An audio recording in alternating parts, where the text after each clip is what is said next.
Welcome to another week of Brew Skies Booze News. I'm Mike Morgan. I voted. And you are Brett Coleman Baker. Welcome back, my friend. Thank you. Glad to be back. You're not looking too much worse for wear. You didn't, no malaria or... No, didn't get Japanese encephalitis or anything like that. So didn't catch, the Hong Kong flu. Feeling good. How about the boogie woogie flu? I did catch that. It wasn't fun. It's infectious. It was a long traveling time, but I feel good. I didn't ever adjust to the different time frame, so coming back was pretty easy. Just being there was rough, but such is the life. Which means what? You were up all night? I just didn't sleep. I slept in like 2-hour blocks like throughout the whole 24 hours. It just was a lot of naps. So this week on Booze News, alcohol is down, the counterfeiting master is back, and booze makes you immoral? Find out more here in a minute. But first, like, comment, subscribe. You guys know the drill. Support us on Patreon if you like. For the price of one beer a month, you can support these two poor drunks in our quest to bring you news and opinions on alcohol. Also, you're not going to like it if we sober up. That's true. We won't either. Absolute dicks. And we have a new podcast episode over at the Brew Skies Happy Hour podcast where we explore the history of craft beer. That's dropping in like 2 weeks. Patreon gets early access. You guys should see that probably about the same time this episode is airing. So check out our Patreon if you want to get early access to all that good stuff. Now, the question of the day is... what is your favorite local dive bar and why? Let us know in the comments. Mike, the dive bar connoisseur, is always looking for new locations to go and check out. So please let us know what your favorite is. And that's wherever you are in the country. You know, we want to hear your, or out of the country, but wherever you are, tell us about your favorite dive bar. Yes, and when we come visit you in your city, we'll hit that dive bar. Yes. All right, let's get into it. Diddy Combs update. Oh, thank God. He has resued, countersued Diageo again. Sure. This time for retaliation. Yeah. So I don't have any other updates other than that they're still, it's like children fighting. No, you did it. No, he did it. He called me this. That's what's happening, but in court. Yeah, it's like one of those divorces where only the lawyers win. That's exactly what's happening right now. Yeah. Have you ever been involved in a case like that as a lawyer where you get nothing but win? Not really, but I have definitely, I don't do litigation anymore. I haven't for a long time, but when I did, I was definitely involved in cases where, you just couldn't speak rationality to the clients. They just wanted to fight. But it's one of those things that you do in an initial consultation with a client, which is 95% of them start out with, it's about the principle. And you have to say, no, motherfucker, it's not. And if it's about the principle, either you're paying hourly and don't bitch about how much it's going to cost, or go somewhere else because it's about the money. A lawsuit is about the money. It's always about the money. There's something that looks like justice in the end of that, great, but it's always about the money. And if you want to fight and squabble, just get a whatever they call Twitter account. X now. Yes, sure. Okay, well... far-right German politician is currently being investigated for photos of him that leaked of him, quote, enjoying Hitler wine. Who doesn't? I don't. I don't. What is Hitler wine? It's wine that was branded for Hitler, as Hitler. Yeah? Yeah, I don't really know. They just called it Hitler wine. They never really explained what it was, but there's a bunch of photos of him with, SS Nazi paraphernalia and all sorts of other Hitler adjacent stuff. And he just got elected to German parliament, of course. He's only 22. And the second most popular party in Germany is now the far-right party. That is the return of Nazism, basically. Great. Here we go again. Well, they did such great things the first time. So, no, that's not good. That is not good. If you see a Nazi, do what we're supposed to do with lantern flies and squash that shit. And that includes Nazi wine. All right.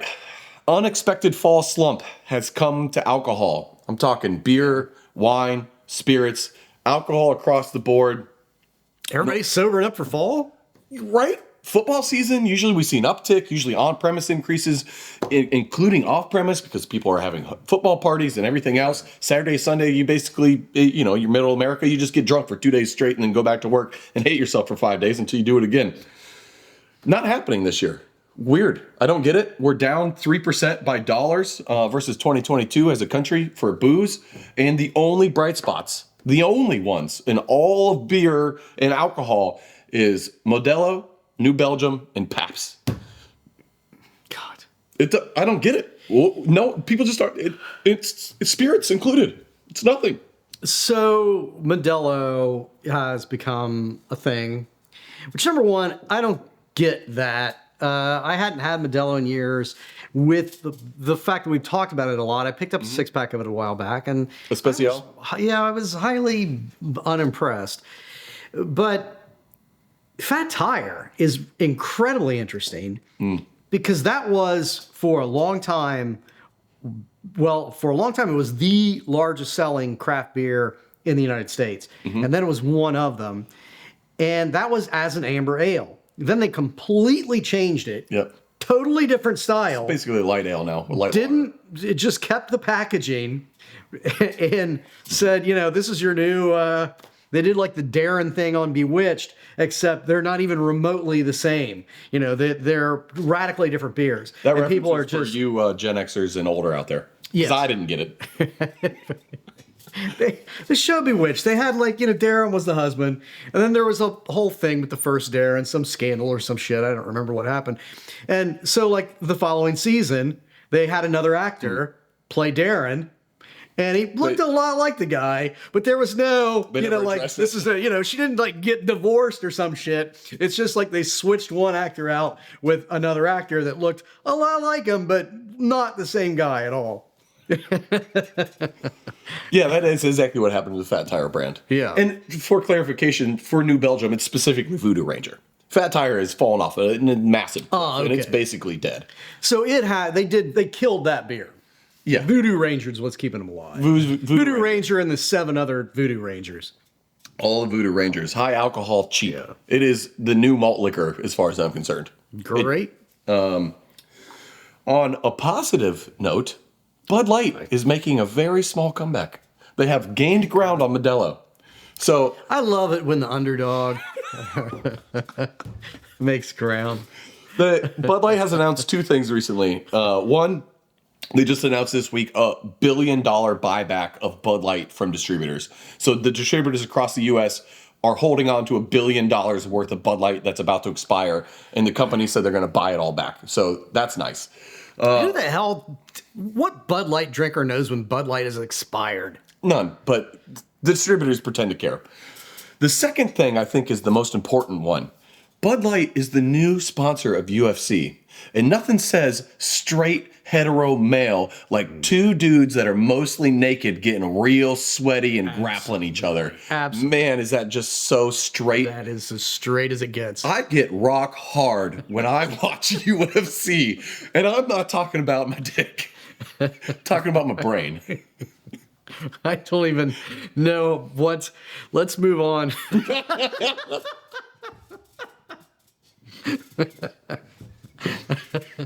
Sometimes this show just takes a turn. And it doesn't start out highbrow. Rudy Kurniawan, I'm sure I've said that wrong. Yeah, is out of jail. I don't know the name, but I'm confident that you said it wrong. It's not hard to figure out that I said it wrong. Did you ever see the movie Sour Grapes?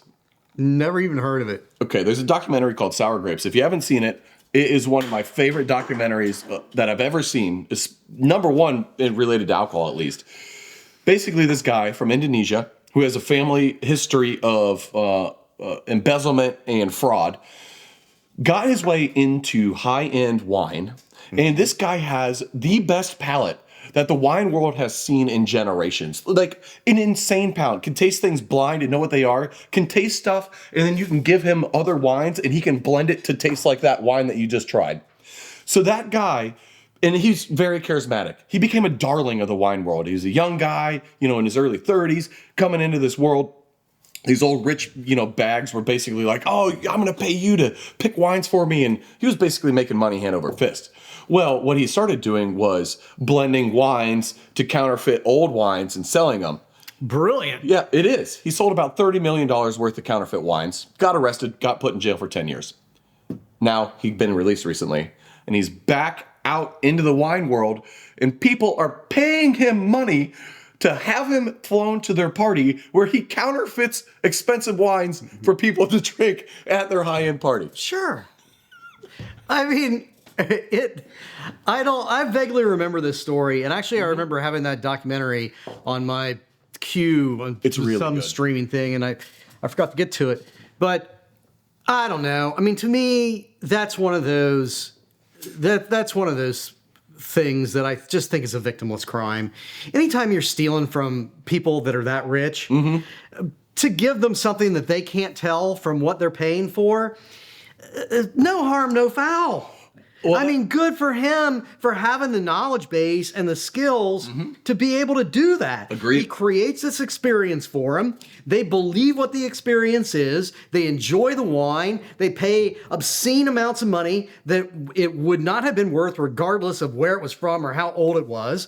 So true. just shut the fuck up. He's Free that guy. couldn't agree more, and that's what he's being paid to do now. Yeah, that's good. There was an example of a Take a little billionaire flying him in to a party, and the billionaire pulled out 4 different bottles of high-end, shit from the 90s earlier, of tens of thousands of dollars bottle of wine. Yeah.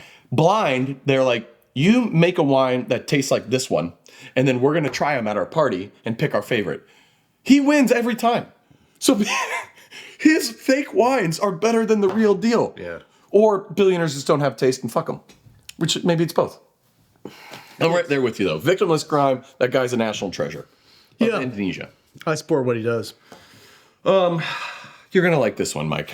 There's a new study out that shows even one single drink of alcohol can make you more immoral. It does me. But do you know what type of immorality it encourages? Because there's 2 specific types. They examined a lot. Only 2 things they showed that it increases your immoral nature. God, there's at least a half a dozen in me personally. So, no. Your willingness to cause harm to other people and animals, and your willingness to, quote, behave impurely. Sex stuff. Sure. I get the first one or the second one completely. I've never gotten drunk enough to want to hurt animals. No, I don't get that either. There is no differences in fairness, authority, or loyalty, though. All those moral codes stay in check for people. But one drink was enough to make you want to fuck an animal, apparently, in their people they studied. Now, they go on. Yeah, were they separate categories or was there bleed over? Let's continue Because on. drunk enough to fuck a chicken, that is different from clubbing a puppy. Well, the study examined some of this. It goes into more detail. It got people more Inquiring intoxicated. minds do need to know. It got people more intoxicated, and they found that there was a greater willingness to engage in impure behavior with a very specific example. Quote, crawling around naked and urinating on stage like animals. What kind of bars do these people go to? And how do I get in?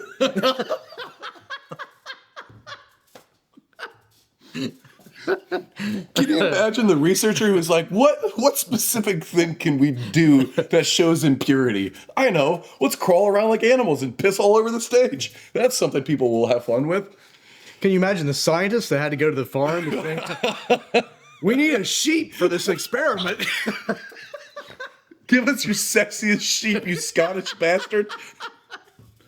We're going to return it traumatized, but otherwise unarmed. I wonder if the study was just a bunch of Welsh people or something. They like to The Welsh? Yeah, that's what I've heard. Yeah. I mean, yes. I'm pretty sure it's a stereotype, but I like to engage in a bunch of them. A bunch of animals? Those stereotypes. Oh, okay. I'm very selective in the animals. So I'm sure you guys covered the Tsingtao urinator. Well, I mean, I think we all know about the Tsingtao urinator, but let's pretend that we don't. So Tsingtao Brewery had a viral video 2 weeks ago where the guy was pissing in a tank. Yeah. We didn't cover that, in fact. He has been detained. So if you're worried about drinking piss water in Tsingtao, worry no longer. Now, I wanted to bring this up because what he was actually peeing in was just the spent grain vessel. Unused or the spent grain vessel? Spent grain. So like the grain was already used, it's going to a farm. Yeah, who cares? He peed in the waste stream. Who gives a shit? The guy just had to piss. Perhaps hurting cows in the flavor of their the grain. Sure. Yeah. But that's it. I mean, the biggest issue to me is that he probably didn't wash his hands afterwards. Not that he was peeing in a spent grain pile. Yeah. Yeah, that story gets even dumber with the fact that it was spent grain. I thought it was like unused malt. No. Which still is going to be boiled out. It doesn't really matter. Yeah, it really doesn't.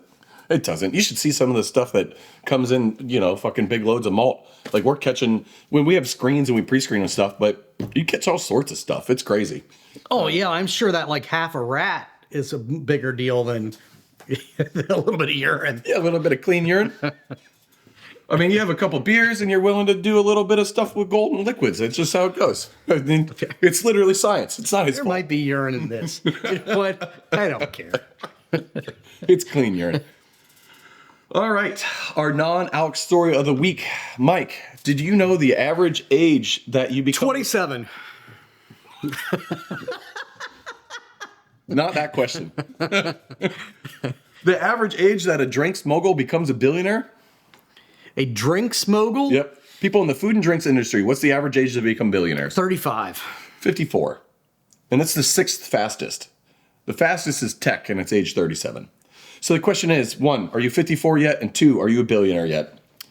No, and not fucking close. Well, it's only a matter of time before Bruce Guys kicks off and we all become billionaires. So, or at least the upper middle class. I'll take middle class at this point. I'll take anything I'll just take not having to worry about money. Actually, I was exaggerating my status for for the clout. Yeah. All right, back to the question of the day. Please let us know your answer to this, which is, what is your favorite local dive bar and why? Mike.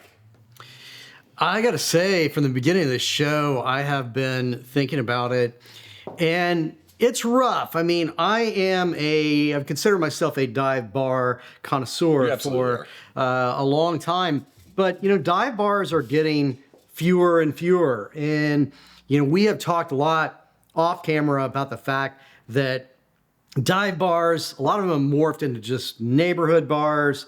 Some dive bars have been bought and turned into faux dive bars. Mm-hmm. So they're expensive, trendy bars that celebrate the fact that they used to be dives. Yep.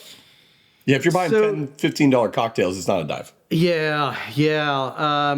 So I don't know. I mean, right now there's not really a true old school cheap dive bar that I hang out in anymore, but I got a couple of there's several good neighborhood bars that I like. They're still reasonable priced. Crazy Fox by my house is a great neighborhood bar. Still good prices, great people. It's got like dive adjacent aesthetics to it a little bit, but yeah, it's not full on dive. Yeah, and I mean, they've never kicked me out for any of my behavior, and I respect them, thankful for that. That is a key point of a good dive. Is you don't kick anyone out basically ever. Right. Unless they're being violent or abusive to someone else, then gone. Yeah, but I just lose the ability to speak English and whatnot.